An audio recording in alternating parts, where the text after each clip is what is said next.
जय हिंद मेरे प्यारे दोस्तों।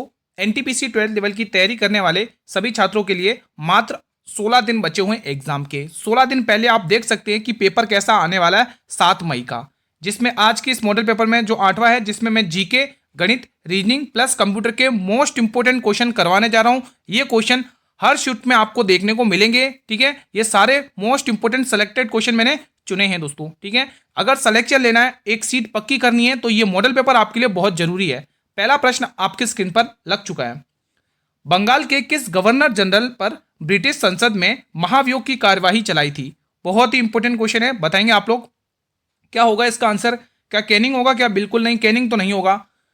क्या क्लाइव होगा? क्लाइव भी नहीं होगा, ना ही कॉर्नवालिस होगा। तो आंसर आएगा हेस्टिंग दोस्तों। क्या आएगा? हेस्टिंग। आपको टिक कर लेना है। अगला प्रश्न, भारत का कौन सा क्षेत्र अपनी जलवायु और मृदा के कारण चाय की खेती के लिए प्रसिद्ध है? इंपॉर्टेंट क्वेश्चन है दोस्तों, बताएंगे इसका आंसर। क्या पश्चिमी राजस्थान है? बिल्कुल भी नहीं है। दक्कन का पठार है क्या? बिल्कुल भी नहीं। पंजाब और हरियाणा है क्या? ये भी नहीं होगा आंसर। आंसर होगा असम और उत्तरी बंगाल। तो डी ऑप्शन मेरे भाई यहां से आपको टिक कर लेना है। अगला क्वेश्चन देखेंगे, भारत में हरित क्रांति का अग्रणी लाभार्थी राज्य कौन सा है? यह भी इंपॉर्टेंट क्वेश्चन है, बताएंगे आप लोग। पंजाब है क्या? बिल्कुल भी नहीं। पंजाब होगा, बिहार, असम या राजस्थान? कौन सा राज्य हो गया बताइए आप लोग, बताइए। आंसर पंजाब ही होगा भाई, गलत बता दिया मैंने। यहां पे आप लोग ए ऑप्शन टिक करेंगे। आंसर पंजाब ही है, बिहार नहीं है, असम नहीं है, राजस्थान नहीं है। तो पंजाब आपको टिक कर लेना है दोस्तों। ठीक है, अगला क्वेश्चन देखेंगे, निम्न में से हिमालय की सबसे पूर्वी पर्वतमाला कौन सी है दोस्तों? सभी स्टूडेंट को बताना है। जास्कर है क्या? बिल्कुल भी नहीं। धौलाधर ये भी नहीं है, पीर पंजाल भी नहीं है। तो आंसर आएगा पूर्वांचल पर्वतमाला। ऑप्शन नंबर डी को यहां पे लॉक कर लेना है। अगला प्रश्न देखेंगे, प्रागैतिहासिक गुफा चित्रों के लिए प्रसिद्ध भीमबेटका शिलाश्रय भारत के निम्न में से किस राज्य में स्थित है? बहुत ही इंपॉर्टेंट है। क्या ये गुजरात राज्य में है? बिल्कुल भी नहीं, ये गुजरात में नहीं है। ना ही ये उत्तर प्रदेश में है, ना ही ये राजस्थान में। तो ये एमपी में है दोस्तों। कहाँ है? एमपी में। दोस्तों ये जो भीमबेटका की गुफा है ना मेरे भाई, इसकी खोज किसने की थी? श्रीधर विष्णु वाकड़कर ने। श्री विष्णु वाकड़कर। ठीक है, श्री विष्णु वाकड़कर आपको टिक कर लेना है मेरे भाई। ठीक है, कब की थी वो टाइम पीरियड आप लोग मुझे कमेंट बॉक्स में बताएं। निम्न में से कौन सा प्रकाश संश्लेषण में उत्पन्न अवशिष्ट उत्पाद है? इंपोर्टेंट क्वेश्चन है। जल नहीं होगा, ग्लूकोज नहीं होगा, ऑक्सीजन हो जाएगा। ऑक्सीजन हो जाएगा, लेकिन कार्बन डाइऑक्साइड भी नहीं होगा। तो इसका सटीक आंसर ऑप्शन नंबर सी बैठेगा। अगला क्वेश्चन, क्वेश्चन नंबर 7 बताना आप लोगों को। सत्यराम रियांग को होजागिरी नृत्य शैली को बढ़ावा देने के लिए पद्मश्री मिला था, वो निम्न में से किस राज्य से संबंधित है? उनका संबंध किस राज्य से है बताना है आप लोगों को कमेंट बॉक्स में। त्रिपुरा हो जाएगा क्या इसका आंसर? बिल्कुल त्रिपुरा ही है, इसका आंसर त्रिपुरा ही है। असम नहीं है, मणिपुर नहीं है, सिक्किम नहीं है। ऑप्शन ए बिल्कुल सही जवाब है। अगला क्वेश्चन, कर्नाटक राज्य में स्थित बाबा बुदान की पहाड़ियां निम्न में से किस खनिज के लिए उत्खनन के लिए प्रसिद्ध हैं? देखो ये जो मॉडल पेपर चल रहा है, इसमें आपको प्रीवियस ईयर क्वेश्चन भी करवाए जा रहे हैं। आप ये इस बात से निश्चिंत रहें। आज ये 8वां मॉडल पेपर है। मैग्नीज, यूरेनियम, बॉक्साइट या लोहेस्क? क्या आंसर होगा? आंसर हो जाएगा भाई लोहेस्क। ऑप्शन नंबर डी को लॉक करना है। अगला क्वेश्चन देखेंगे, क्वेश्चन नंबर 9 आपको बताना है। मधुमेह जो एक बहुत ही सामान्य विकार है, ये किससे संबंधित है बताइए दोस्तों। वक्र से? बिल्कुल भी नहीं। यकृत से नहीं, पित्ताशय से बिल्कुल भी नहीं। तो आंसर होगा अग्नाशय से, पैनक्रियाज। ऑप्शन नंबर डी आपको लॉक करना है। निम्न में से कौन सी अनुसूची जनजातीय मामलों के लिए ग्राम परिषदों या अदालतों के गठन की अनुमति देता है? बहुत ही इंपॉर्टेंट क्वेश्चन है भाई, ये आपकी स्क्रीन पर आ चुका है। चलिए बताइए इसका आंसर। देखो आपको यहाँ पे टिक करते हुए आंसर चलना है मेरे भाई। ठीक है, आप इसमें क्या आंसर टिक करेंगे? देखो 10वीं अनुसूची दल बदल से है। दल बदल, यहाँ पर आपको दल बदल लिख लेना है, ध्यान से सुनना। ठीक है, दल बदल कानून। और जो 10वीं अनुसूची है वो 52वें संशोधन से आपको जुड़ी थी, ये आपको पता ही होगा मेरे भाई। 7वीं अनुसूची किससे संबंधित है बताएंगे आप लोग। यहाँ पे आपको दोस्तों 6ठी अनुसूची टिक करना है मेरे भाई। क्या टिक करना है? 6ठी अनुसूची। ठीक है, ऑप्शन नंबर ए आपको टिक कर लेना है। अगला क्वेश्चन देखेंगे, बिहार का वो प्रसिद्ध लोक नृत्य कौन सा है जिसमें विवाहित युगलों के बीच प्रेम और टकरार दोनों को प्रदर्शित किया जाता है? बहुत ही इंपॉर्टेंट क्वेश्चन है, बताएंगे आप लोग। दोस्तों ये कालबेलिया राजस्थान का आप लोगों को पता ही होगा। ये कहाँ का है? राजस्थान का है। ठीक है, तो जट और जटिन आपको टिक कर लेना मेरे भाई। ठीक है, ऑप्शन नंबर बी इसका बिल्कुल सही जवाब हो जाएगा। अगला प्रश्न, निम्न में से मांडवी नदी का उद्गम स्थल कहाँ से है मेरे भाई? बहुत ही इंपॉर्टेंट है। त्र्यंबकेश्वर महाराज से कौन सी गोदावरी नदी निकलती है? गोदावरी नदी। ये एग्जाम में क्वेश्चन पूछेगा दोस्तों, बस ध्यान से सुनना, स्किप मत करना, पूरा वीडियो देख लेना तो मजा ही आ जाएगा। अमरकंटक मध्य प्रदेश, यहाँ से दोस्तों नर्मदा नदी निकलती है, ध्यान रखना नर्मदा, ठीक है। यहाँ पर चंबल नदी निकलती है, चंबल नदी। नदियों के उद्गम स्थल एग्जाम में पूछता है, ठीक है। तो ए ऑप्शन यहाँ पे बिल्कुल सही है। अगला क्वेश्चन, गुप्त काल के दौरान भारत की यात्रा करने वाला तीर्थयात्री कौन था? बताएंगे दोस्तों, बहुत ही इंपॉर्टेंट है, इसीलिए मैं क्वेश्चन लेके आऊं क्योंकि यहाँ पे मैं आपको 4 इंपॉर्टेंट क्वेश्चन कवर करा सकूं, इसमें से एक क्वेश्चन एग्जाम में आएगा, गारंटेड है, ठीक है। अब ध्यान से सुनना है बस आप लोगों को। इब्न बतूता, ये मोहम्मद बिन तुगलक के शासनकाल में आया था। मोहम्मद बिन तुगलक, ठीक है, ये मोहम्मद बिन तुगलक के शासनकाल में आया था मेरे भाई, मोहम्मद बिन तुगलक के शासनकाल में। हैंसांग दोस्तों किसके शासनकाल में आया था बताइए कमेंट बॉक्स में, अगर आपको पता है तो, नहीं पता तो कोई दिक्कत की बात नहीं, मैं बता दूंगा, ठीक है। मेगास्थनीज दोस्तों चंद्रगुप्त मौर्य के दरबार में आया था, चंद्रगुप्त मौर्य, चंद्रगुप्त मौर्य, ठीक है। तो ये आपको टिक कर लेना है मेरे भाई, ठीक है। और दोस्तों इसकी एक पुस्तक भी पूछी जाती है, इंडिका पुस्तक, वो भी आपको ध्यान में रखना है मेरे भाई, ठीक है। अब अगर मैं बात करूं हैंसांग की दोस्तों, तो ये आया था हर्षवर्धन के शासनकाल में। पुष्यभूति वंश था ना, उसका जो शासक था ना हर्षवर्धन। अब आप मुझे ये बताइए कमेंट बॉक्स में, आप सभी से रिक्वेस्ट है कि हर्षवर्धन को किसने हराया था, ये मुझे कमेंट करके बताइएगा, ठीक है। फिलहाल फाहियान टिक करना है, लगे हाथ यहाँ पर भी टिक कर लो। ये चंद्रगुप्त द्वितीय के शासनकाल में आया था, चंद्रगुप्त सेकंड लिख दूं, चंद्रगुप्त सेकंड मतलब चंद्रगुप्त द्वितीय के शासनकाल में आया था दोस्तों। इसीलिए मेरा मेन मोटिव था इस क्वेश्चन को लिखने का, क्योंकि मैं आपके यहाँ पे 4-5 इंपॉर्टेंट क्वेश्चन कवर करा सकूं जो एग्जाम में आएगा, ठीक है। तो स्किप मत करना, बिल्कुल आपको अच्छे से क्लास को रिविजन करना है। निम्न में से कौन सी शास्त्रीय नृत्य शैली मंदिर सेवा के भाग के रूप में महारियों द्वारा की जाती है मेरे भाई? इंपॉर्टेंट क्वेश्चन है। कथक होगा क्या? कथक तो नहीं होगा, कथकली बिल्कुल नहीं होगा, कुचिपुड़ी नहीं होगा, आंसर हो जाएगा ओडिसी। कथक कहाँ का है दोस्तों? आप सभी को पता है दोस्तों, यूपी का एकमात्र क्लासिकल डांस है, उत्तर भारत का एकमात्र शास्त्रीय नृत्य है मेरे भाई। कथकली आपको केरल की ध्यान रखना है, कुचिपुड़ी आपको आंध्र प्रदेश की ध्यान रखना है। क्वेश्चन नंबर 15, सिंधु घाटी सभ्यता की सबसे प्रसिद्ध कलाकारियों में से एक पृष्ठ किंग निम्न में से किस सामग्री से बनी है मेरे भाई? इंपॉर्टेंट क्वेश्चन है। कान से हो जाएगा क्या? बिल्कुल नहीं होगा। टेराकोटा ये भी नहीं होगा, तो आंसर होगा सेल खड़ी। ऑप्शन नंबर सी को यहां से लॉक कर लेना है। अगला क्वेश्चन, यदि संख्या 31, 74, 65, 8 के प्रत्येक विषम अंक में अगर आप 1 जोड़ लेते हो और प्रत्येक सम अंक में आप अगर 2 घटा लेते हो, तो इस प्रकार जो नई संख्या बनेगी उसमें कितने अंक एक से अधिक बार आएंगे दोस्तों? ये रीजनिंग का क्वेश्चन एवरग्रीन आपके हर शिफ्ट में आएगा इस टाइप का क्वेश्चन, ये लिख लो, हर शिफ्ट में आएगा इस टाइप का क्वेश्चन। तो एक बार मैं संख्या एज इट इज लिख देता हूं, ठीक है। यहाँ पर अपन एक बार एज इट इज डिजिट लिख लेते हैं मेरे भाई, ठीक है। 3 और 3 6 7, ठीक है। आपको क्या करना है, विषम अंक में 1 जोड़ लेना है। यहाँ पर विषम अंक है, यहाँ पर 1 जोड़ लो, यहाँ पर भी विषम अंक है, यहाँ पर भी 1, यहाँ पर भी 1, ठीक है। यहाँ पर भी 1 जोड़ लो आप लोग, ठीक है। अब यहाँ पर देखेंगे कितना अंक आ रहा है। अब यहाँ पर देखेंगे सम अंक में आपको 2 जोड़ लेना है, तो अलग पेन से लिख देते हैं। यहाँ पर आपको 2 जोड़ना है, यहाँ पर भी 2 ऐड करना है और यहाँ पर भी 2 ऐड करना है। तो 3 और 1 4 हो जाएगा, 1 और 1 2 हो जाएगा, 7 और 1 8 हो जाएगा, 4 और 2 6 हो जाएगा, 6 और 2 8 हो जाएगा, 5 और 1 6 हो जाएगा, 8 और 2 10 हो जाएगा। अब आप देखेंगे कौन सा अंक है जो बार बार रिपीट हुआ है मेरे भाई, ठीक है। यहाँ पर देखो 8 एक बार है, यहाँ पर भी 8 एक बार है, 6 एक बार है, 6, मतलब यहाँ पे 2 प्रकार के अंक रिपीट हुए, लेकिन 2 ही बार हुए, 2 से ज्यादा रिपीट नहीं हुए। तो यहाँ पे ए ऑप्शन को टिक कर लेना है, ठीक है। इस टाइप का क्वेश्चन आपको हर शिफ्ट में देखने को मिलेगा। भारत के किस राज्य में धार्मिक त्योहार थाई पुसम, बहुत इंपॉर्टेंट क्वेश्चन है, थाई पुसम मनाया जाता है, बहुत ही इंपॉर्टेंट क्वेश्चन है। क्या ये असम में मनाया जाता है? नहीं, असम में नहीं, नहीं तो ये केरल में मनाया जाता है, नहीं कर्नाटक में, ये मनाया जाता है तमिलनाडु में। ऑप्शन नंबर डी को टिक करना है आप लोगों को।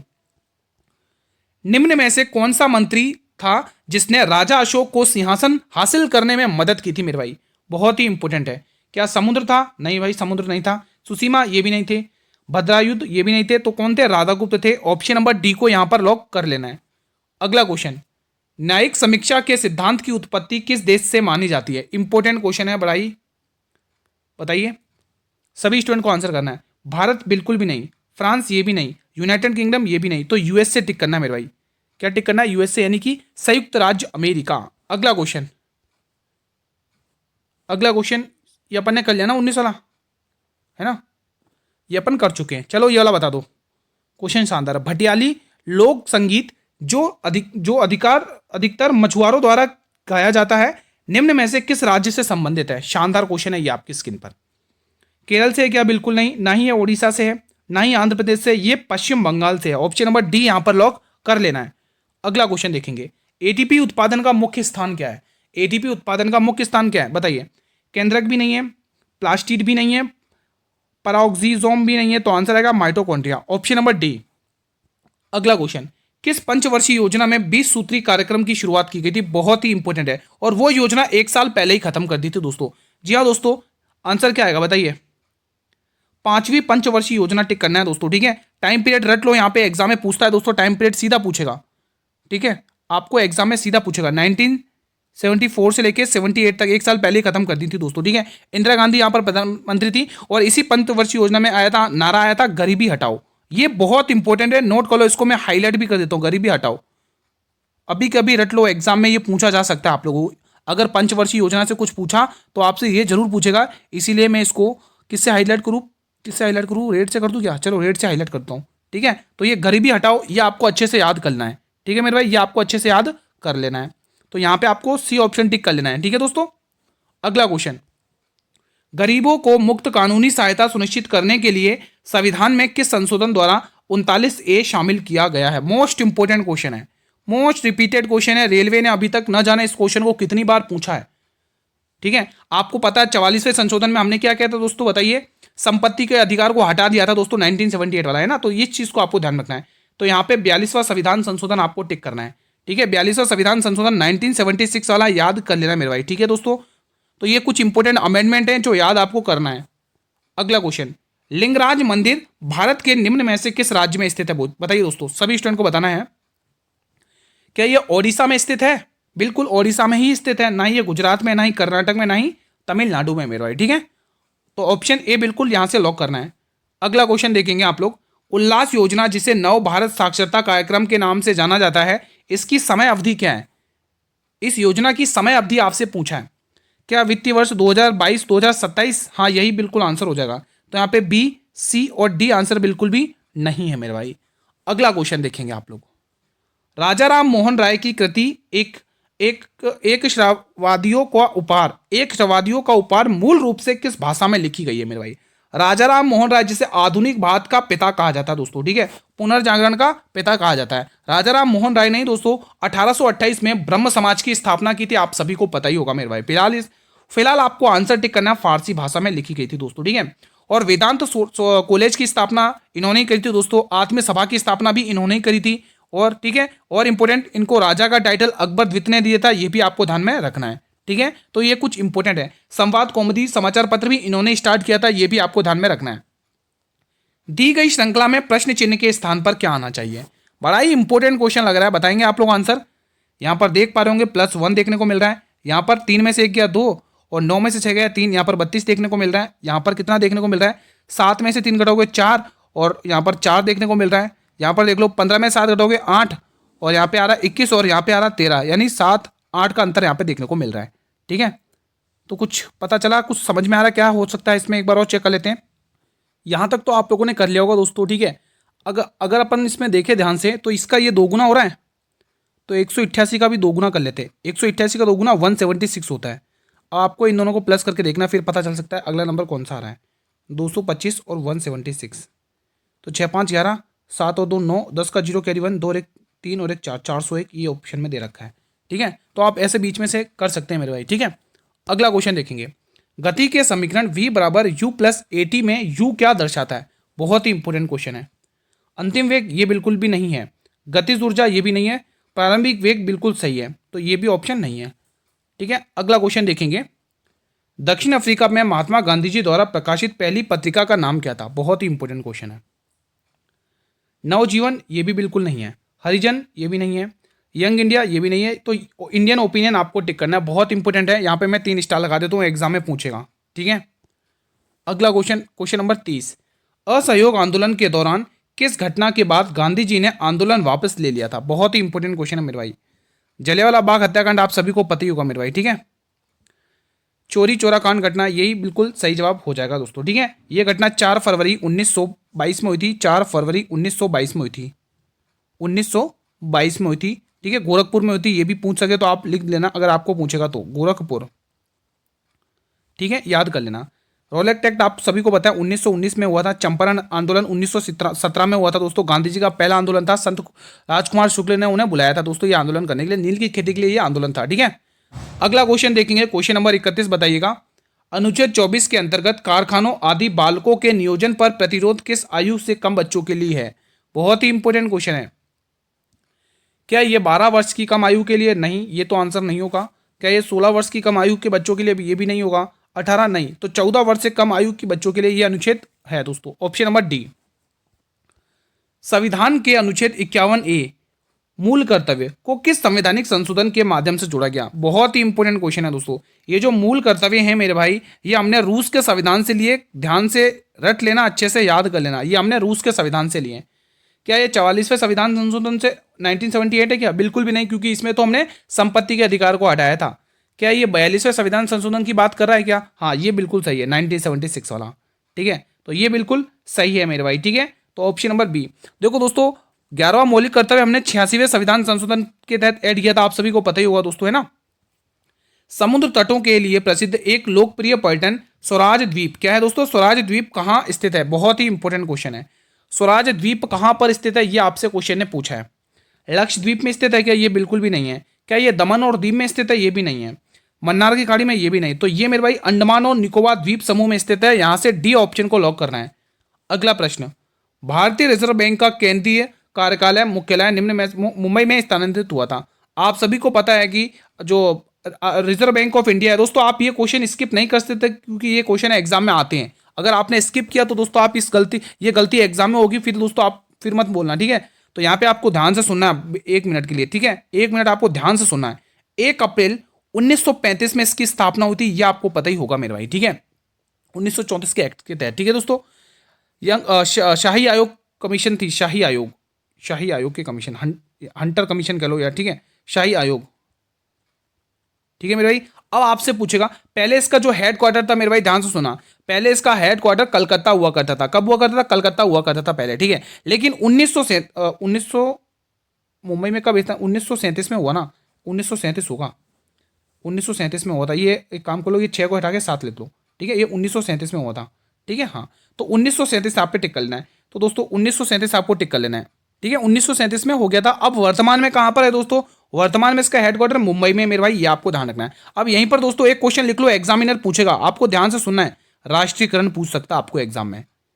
राष्ट्रीयकरण आपसे पूछेगा एग्जामिनर कि इसका नेशनलाइजेशन कब हुआ था। तो 1949 डेट याद रखना मेरे भाई। ठीक है, ये 1949 ईयर आपको ध्यान में रखना है। अब आपको वर्तमान में इसके गवर्नर पूछेगा, तो संजय मल्होत्रा इसके गवर्नर हैं दोस्तों, आरबीआई के 26वें, जिन्होंने किसकी जगह लिए? शक्तिकांत दास जी की जगह लिए, जो 25वें गवर्नर थे। ठीक है, क्वेश्चन नंबर 35, एक व्यक्ति ने 8,000 रुपए का माल खरीदा है और उसका आधा हिस्सा 10% के लाभ पर बेच दिया। शेष हिस्से को उसने कितने प्रतिशत के लाभ पर बेचना चाहिए ताकि उसे ओवरऑल 20% का प्रॉफिट हो? अब यहाँ पर पेशेंस बनाए रखने हैं मेरे भाई। अगर क्वेश्चन में से देखने से डर लग रहा है तो कोई दिक्कत की बात नहीं, जब आप समझ लोगे तो इसको आपसे डर लगेगा।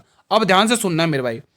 देखो दोस्तों, हम इसमें मिक्सचर एंड एलिगेशन वाला कंसेप्ट लगाएंगे, बहुत जल्दी क्वेश्चन होगा, अभी आप देखोगे दोस्तों। ठीक है, लेकिन एक चीज पर आपको पेशेंस बनाए रखने हैं, बिल्कुल भी स्किप नहीं करना, ध्यान से सुनना है। ठीक है, और एक चीज सुन लो, यहां पर इंपॉर्टेंट चीज बता रहा हूं। देखो, जब भी दोस्तों आप मिक्सचर और एलिगेशन को जब आप प्रॉफिट परसेंटेज में लगाते हो, परसेंटेज या प्रॉफिट में लगाते हो, तो हमेशा दोस्तों आपको ध्यान रखना है दोस्तों।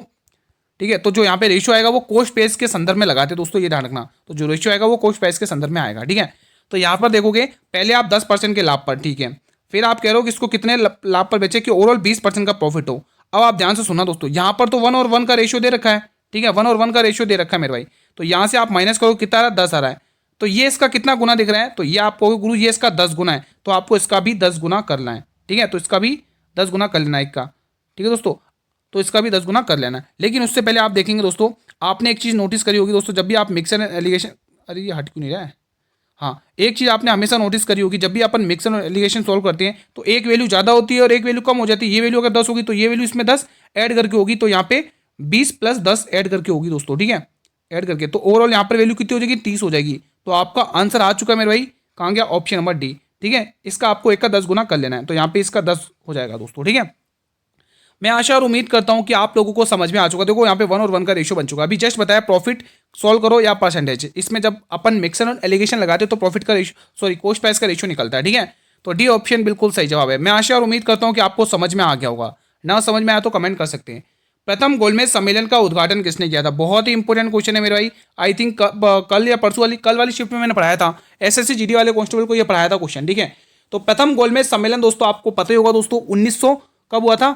देखो तीनों गोलमेज सम्मेलन लिख दूं, अगर आपके पास टाइम हो तो आप निकाल लो मेरे भाई, क्योंकि मोस्ट इंपोर्टेंट क्वेश्चन करवा रहा हूं यहाँ पे, आप स्किप कर ही नहीं सकते हैं, ठीक है। 1930, ठीक है, यहीं पर आप लिख लो 1931 और यहीं पर लिख लो 1932, ठीक है। ठीक है दोस्तों, तो आप सभी को पता है पहला गोलमेज सम्मेलन हुआ था दोस्तों 1930 में, सेकंड गोलमेज सम्मेलन हुआ था 1931 में और तीसरा गोलमेज सम्मेलन हुआ था 1932 में। अब ये जो दूसरा गोलमेज सम्मेलन है ये बहुत इंपॉर्टेंट है, ठीक है। इनमें एक कॉमन बात लिख लो, ये तीनों के तीनों गोलमेज सम्मेलन लंदन में हुए थे और इन तीनों गोलमेज सम्मेलन में उपस्थित व्यक्ति का नाम था भीमराव अंबेडकर साहब, या शायद अगले वाले क्वेश्चन में हो सकता है, ठीक है। अगला वाला क्वेश्चन में है क्या? नहीं है तो फिर मैं यहाँ पे लिखवा देता हूँ, फालतू में समय बर्बाद ना करूँ, ठीक है। तो यहाँ पे बी आर अम्बेडकर साहब लिख दो, बी आर अम्बेडकर साहब तीनों ही गोलमेज सम्मेलन में प्रेजेंट थे। ये क्वेश्चन पूछेगा आपसे, गारंटेड है, अगर गोलमेज सम्मेलन से क्वेश्चन पूछा तो ये 100% पूछेगा, ठीक है। ये मैं निश्चित अपने एक्सपीरियंस के हिसाब से कह रहा हूँ दोस्तों, ठीक है। अगर आपसे गोलमेज सम्मेलन से क्वेश्चन पूछा तो बी आर अम्बेडकर साहब से पूछेगा ही पूछेगा कि कौन से व्यक्ति थे जो तीनों गोलमेज सम्मेलन में उपस्थित थे। अब ये जो मैंने आपको आपके सामने, अगर अब ये जो मैं हाईलाइट कर रहा हूं मेरे भाई, ये जो हाईलाइट कर रहा हूं इसमें ध्यान से जाना है। 1931 में दोस्तों आपको 2-3 चीजें ध्यान में रखनी है, ओरली बता दूं, चलो ठीक है। 1931 में दोस्तों गांधी इरविन समझौता ध्यान रखोगे दोस्तों, ठीक है। ठीक है दोस्तों, ये आपसे पूछ सकता है एग्जाम में। और यहीं पर दोस्तों महात्मा गांधी जी सेकंड उसमें जुड़े थे और कांग्रेस भी इसमें जुड़ी थी दोस्तों, सेकंड कांस्टेबल मतलब कि ये राउंड टेबल में है ना, गोलमेज सम्मेलन में। तो यहाँ पे महात्मा गांधी जी का भी पॉइंट याद रखना है आपको, कांग्रेस का भी पॉइंट याद रखना है और पूना जो आपका जो इरविन समझौता हुआ था ना वो भी आपको ध्यान रखना है। इसीलिए ये इंपॉर्टेंट बन जाता है क्वेश्चन आपके लिए, बहुत इंपॉर्टेंट, ठीक है। आपसे पूछा इसका उद्घाटन किया किंग जॉर्ज पंचम ने, ठीक है। तो यहाँ पर आप टिक कर लेंगे किंग जॉर्ज पंचम, यहाँ पर आप टिक कर लो किंग जॉर्ज पंचम, इसको मैंने हाईलाइट कर दिया, आंसर हमारा यही है। पेन से भी कर देता हूँ, कोई दिक्कत की बात नहीं है। यहाँ पर आप ऑप्शन नंबर सी को टिक कर लेंगे। मैं आशा करता हूँ कि तीनों ही चीज़ें आपसे क्लियर हो चुकी होंगी। अंग्रेजों ने अपनी पहली फैक्ट्री कहाँ पर स्थापित की थी? बड़ा ही इंपॉर्टेंट क्वेश्चन है भाई। गोवा में नहीं करी थी, कलकत्ता में नहीं करी थी, मद्रास में नहीं करी, तो करी कहाँ थी? सूरत में दोस्तों, 16 से 7 और 8 के बीच में, ठीक है। तो इंपॉर्टेंट क्वेश्चन है, ध्यान रखोगे आप लोग। अगला प्रश्न, भारतीय संविधान का कौन सा भाग एकात्मक विशेषता को दर्शाता है? बड़ा ही इंपॉर्टेंट क्वेश्चन है, चलिए बताएंगे आप लोग। दोहरी राजनीति, आपातकालीन प्रावधान, द्विसदनी विधायिका या शक्तियों का विभाजन? जवाब आ जाएगा आप लोगों के पास आपातकालीन प्रावधान। आपातकालीन प्रावधान के आर्टिकल ध्यान रखना 352 से लेकर 360 तक है, ठीक है। 352 में क्या राष्ट्रीय आपातकाल है, 356 में राष्ट्रपति शासन है और 360 में वित्तीय आपातकाल है। तो मेरे भाई ये आर्टिकल याद कर लेना, एग्जाम में पूछेगा आपसे, ठीक है। अगला क्वेश्चन देखेंगे, क्वेश्चन नंबर 39 बताइएगा। तीन संख्याओं का औसत दे रखा है 20, यदि दो संख्याएं क्रमशः 11 और 22 हैं तो तीसरी संख्या आपको ज्ञात करनी है मेरे भाई। अब ध्यान से सुनना मेरे भाई, ये आपको तीन संख्याओं का औसत दे रखा है। क्या दे रखा है? औसत। आप योग निकाल दो, तो औसत गुणा संख्या क्या होता है मेरे भाई? योग होता है। तो आप यहाँ पे योग निकाल दोगे तो आप बिना पेन उठाए इसको कर सकते हो ओरली, ठीक है। ये तो मैं आपको समझाने के लिए बता रहा हूँ। अब आपको क्या करना है, इस 60 में से आप इन दोनों संख्याओं को जोड़ लो और घटा लो, ठीक है। आप टोटल में से घटा दोगे तो तीसरी संख्या आपको पता चल जाएगी। 11 और 22 कितने हो गए? 33 हो गए। 33 घटाओगे एकाएक 7 एक ही ऑप्शन में दिख रहा फिलहाल, तो आप इसको मेंटली भी लगा सकते थे, ठीक है। तो वो तीसरी संख्या कौन सी है? 27 है। कोई डाउट? आई होप गाइस कि कोई डाउट नहीं है। अगला क्वेश्चन, क्लास का अंतिम प्रश्न, बोयल का नियम डैश के बीच का निर्माण करता है मेरे भाई, बहुत इंपॉर्टेंट है। जो बोयल का नियम है वो किसके बीच में संबंध का निर्माण करता है, वर्णन करता है? ऊर्जा और आयतन के बीच में, दाब और आयतन के बीच में, आयतन और दाब के बीच में, या फिर आयतन और तापमान के बीच में? बहुत इंपॉर्टेंट क्वेश्चन है दोस्तों। 100 में से 80% लोग इसे गलत करेंगे। आप गलत मत करना दोस्तों, एग्जाम में इंपॉर्टेंट क्वेश्चन बनता है। देखो एग्जामिनर आपको फंसाने के लिए क्वेश्चंस देता है, ठीक है। तो आपको यहाँ पे हमेशा ध्यान रखना आयतन और दाब, ठीक है दोस्तों। आयतन और दाब का संबंध वर्णन करता है मेरे भाई, ठीक है। तो फिलहाल आज का सेशन यहीं पर वाइंड अप करते हैं। बताइए कैसा रहा आप लोगों का रिवीजन? आप लोगों ने 40 में से कितने क्वेश्चन बना लिए? प्लीज मुझे कमेंट के माध्यम से बताइएगा दोस्तों, ठीक है। एक क्वेश्चन होमवर्क में दे दूं दोस्तों? चलो एक बार वीडियो को अगर आपने लाइक नहीं किया तो वीडियो को लाइक कर लो। देखो आज मैंने बीच में नहीं कहा, ठीक है। तो लास्ट में करो, वीडियो को लाइक और शेयर जरूर करना। चैनल पर नए हो तो चैनल को सब्सक्राइब जरूर कर लेना, बेल नोटिफिकेशन बेल को प्रेस कर लेना ताकि अपकमिंग वीडियोस का नोटिफिकेशन आपको यूट्यूब सबसे पहले प्रोवाइड करे। मेरे भाई आपके काम की चीज़ की सर पीडीएफ कहाँ पर मिलेगी? इसकी पीडीएफ आपको टेलीग्राम चैनल पर मिल जाएगी, जिसका लिंक मैंने इसी वीडियो के डिस्क्रिप्शन बॉक्स में दे रखा है, ठीक है। कोई भी डाउट हो किसी भी क्वेश्चन से रिलेटेड आप कमेंट बॉक्स में पूछ सकते हैं, ठीक है। इससे दोस्तों 1 घंटे पहले मैंने एसएससी जीडी कांस्टेबल की क्लास अपलोड कर दी थी, वो जरूर देख लेना दोस्तों, क्योंकि उसका पेपर तो 5 दिन बाद ही है मेरे भाई। आज तो 21 ही हो गई, 27 से तो पेपर है स्टार्ट, ठीक है। तो एक क्वेश्चन आपको होमवर्क में दूं अगर आप कहो तो? चलो आप मुझे एक क्वेश्चन होमवर्क में दे देता हूं। त्रिपिटक, ये जो ग्रंथ है ना त्रिपिटक, इसका संबंध किस ग्रंथ से है? ऑप्शन नहीं दूंगा, त्रिपिटक ग्रंथ का संबंध किस धर्म से है? चलिए यह आप मुझे बताइएगा, ये जो त्रिपिटक है इसका संबंध किस धर्म से है, यह आप लोग मुझे कमेंट बॉक्स में बताइएगा। यह आपको होमवर्क क्वेश्चन है मेरे भाई, देखते हैं कितने स्टूडेंट इसका आंसर देते हैं। मिलेंगे दोस्तों नेक्स्ट मॉडल पेपर में, तब तक जय हिंद, जय भारत, वंदे मातरम।